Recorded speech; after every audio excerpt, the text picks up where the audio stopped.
Aan die einde van die eerste hoofstuk van Jakobus gee hy vir ons kenmerke van die ware geloof.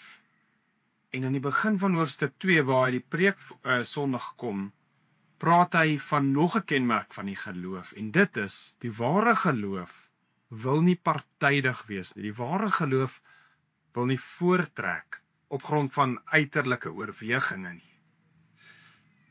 Die huisgesin van God, die kerk, is 'n plek waar voortrekkery nie moet gebeur nie, want God self is nie een wat 'n aannemer van die persoon is nie. God is iemand wat nie voortrek op grond van uiterlike oorwegings nie.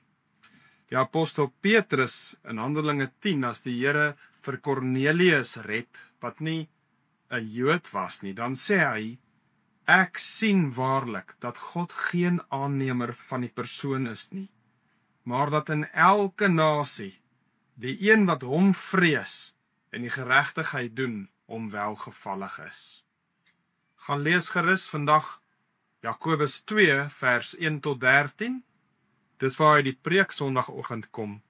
Sien uit om jou Sondagoggend 9 uur in die erediens te sien.